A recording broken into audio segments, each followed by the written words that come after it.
Dear students, in the previous video I have discussed about the general properties of the phylum Umycota.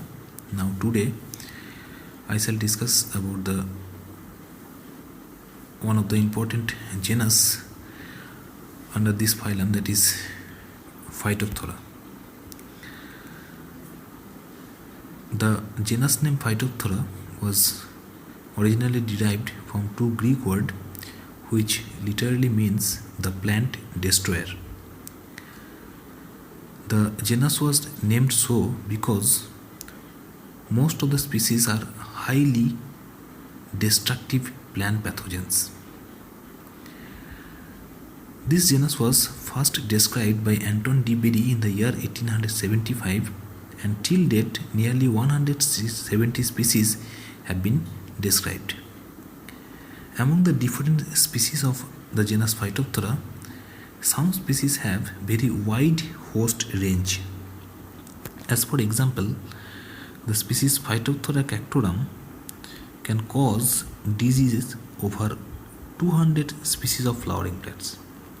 On the other hand, the species Phytophthora cinnamoni is able to cause diseases over 1000 plant species, and most of the plant species are woody plant species. Among the different species, the most important and well-known species under the genus Phytophthora is the Phytophthora infestans.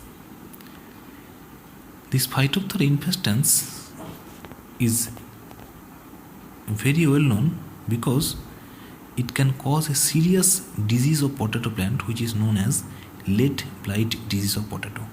So here the host plant is the Solanum tuberosum and the pathogen is the Phytophthora infestans. This disease is so important because it can cause huge loss in potato production worldwide. Due to this disease, in the year 1845, the Irish potato famine was occurred in the Ireland.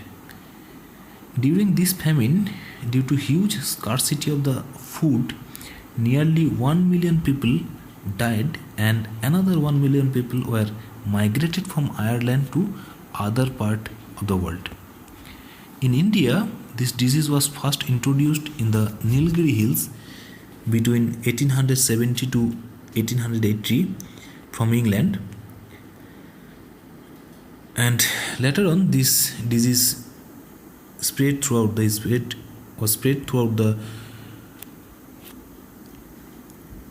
India. The organism Phytophthora infestans can also infect some other members of the family Solanaceae, as for example tomato or others. Regarding the origin of the species Phytophthora infestans, there are two different hypotheses. According to some researchers, the Phytophthora infestans was first originated in the central Mexico, but according to another hypothesis, it was originated in the South America. But most of the recent studies supported that central Mexico is the origin of the species Phytophthora infestans, because in the central Mexico the population of Phytophthora infestans are genetically more diverse than South America, and here the two mating present in the same ratio, that is 1:1 ratio. Two closest relatives are also found in the central Mexico, that is namely Phytophthora ipomoea and Phytophthora mirabilis, which also have the common ancestors with Phytophthora infestans.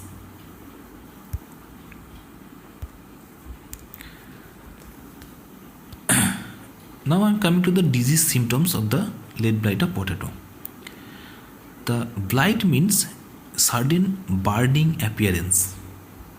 It is the rapid and complete chlorosis or browning, then death of the plant tissue such as the leaves, branches, twigs or floral organs. This disease is called late blight because it appears towards the middle to late in the seasons.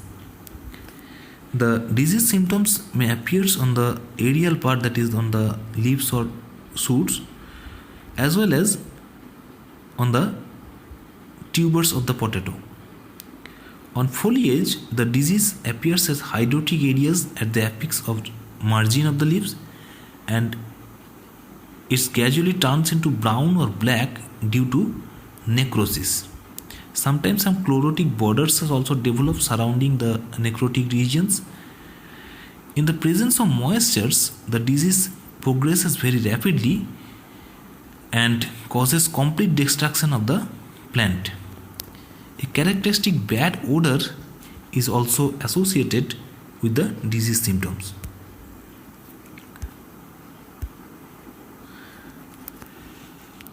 The tubers are generally affected from the soil, especially by the zoospores, and the upper surface of the tubers get affected by necrotic areas and ultimately they become rotten. In addition to late blight disease, there is another disease which is known as the early blight disease. Sometimes the question may arise like that: differentiate between late blight and early blight disease of potato. The late blight disease, as I have already mentioned, it is caused by the pathogen Phytophthora infestans, but the early blight disease is caused by Alternaria alternata, which is a member of the phylum Ascomycota. And in case of late blight disease, the symptoms generally appears from the tip or margin of the leaves, and brown necrotic area develops on the leaves. In case of early blight, brown necrotic area also develop there, but there are some concentric ring on the necrotic areas. These concentric rings are not present in case of late blight. From these two pictures, we can easily differentiate between the symptoms of late blight and the early blight.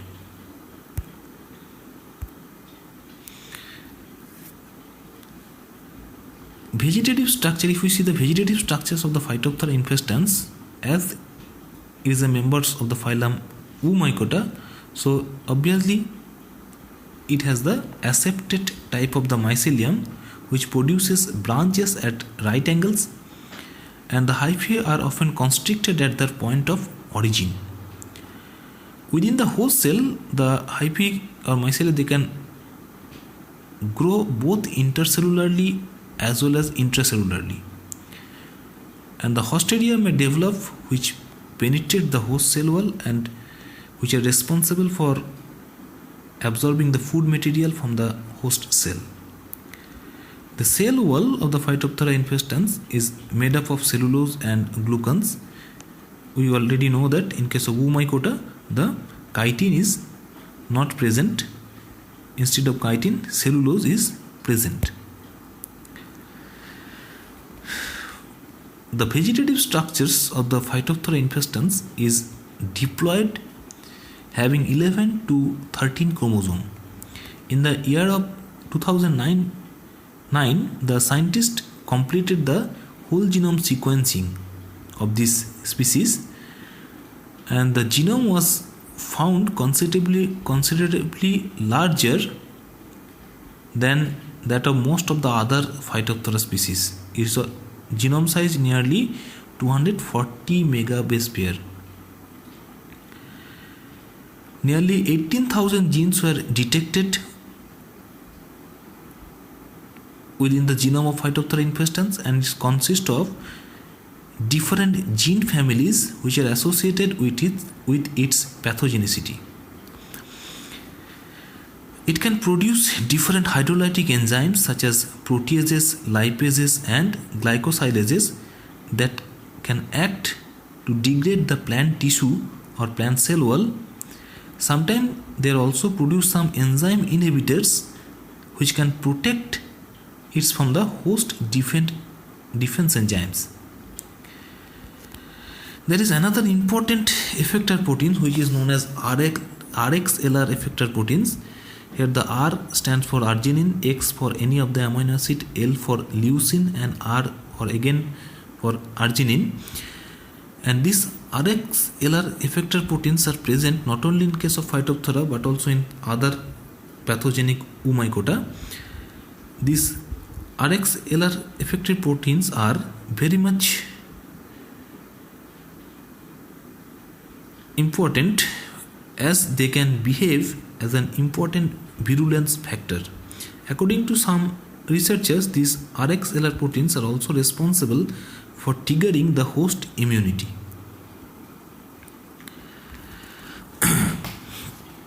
Now the asexual reproduction. During asexual reproduction, the sporangiophores are developed from the internal mycelium, generally on the lower side of the leaves. And these sporangiophores may be branched, and the sporangia develop at the apex of each branch. The sporangia are generally lemon-shaped and they are colorless and having a short stalk below and a thin papilla-like structure on the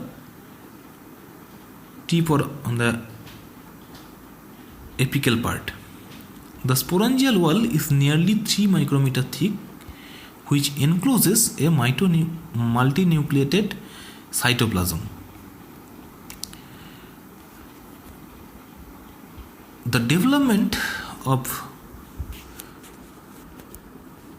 After the development of the sporangium, they can germinate in 2 different ways, and this germination is very interesting. In the warm environment, when the temperature is above 20 degrees centigrade, the sporangium can behave like a single conidium and they can germinate directly by producing the germ tube. But when the environmental temperature is below 15 degrees centigrade and the moisture is present in a high amount in the environment, that is in the high humid conditions, the sporangium can behave as a zoosporangium. It can produce a large number of zoospores.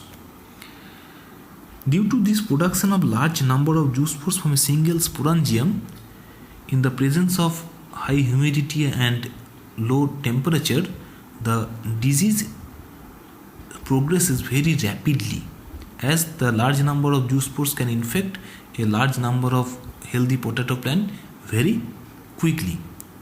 So sometimes question may arise like, why the disease severity of the lead blight of potato increases in the high humid condition and low temperature.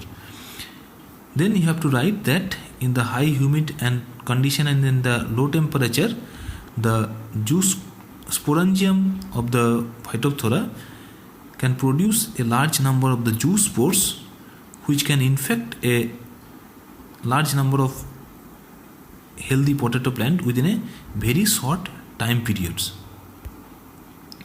This is the different stages of the asexual reproduction. And when the zoospores are liberated from the sporangium, they germinate to produce the germ tube and they can infect the new potato plants or new host cell, and either the germ tube can penetrate to the host tissue through the stomata or other natural opening, or they can produce apressoria, which helps to break down the plant cell wall either by mechanical pressure or by means of enzymatic degradation. And after they enters to the host tissue, they grow both intra and as well as intracellularly, and they again produce the sporangium from which the zoospores are produced, and these zoospores may act as the secondary inoculum and causing the infection of the new host plants. Now the sexual reproduction. Sexual reproduction in Phytophthora is highly oogamous type and it is heterothallic, that is, it requires 2 opposite strains, that is the plus and minus, for the sexual reproduction process. Here the male and the female reproductive organs, that is the antheridia or oogonia, are produced, and the antheridium forms a collar-like structures around the base of the oogonium. This type of the antheridium surrounding the base of the oogonium is termed as the amphigynous type of antheridium. Fertilization tubes are also developed between the antheridia and oogonia, and after the fertilization, the oospores are produced, which are diploid in nature. These are the different stages of the sexual reproductions, and these oospores produced after the sexual reproduction can present in the soil or in the plant debris for a long time, and they can germinate in the favorable conditions and produce the germ tube or mycelium, and at the tip of this mycelium again the sporangium are produced, which are able to produce the zoospores, and these zoospores again infect the potato plant in the next year. So if we observe the life cycle, as I have already told you that the Phytophthora, the vegetative structures are diploid. So in the life cycle we will find that the most of the stages are diploid, and here the haploid stage is only restricted to the during the formation of the gametes. So the meiosis only occurs within the gametangia, that is the antheridia and the oogonia, and after the fertilization the diploid oospores are produced, which again germinate to produce the diploid vegetative mycelium, from which the diploid sporangium or zoospores are produced.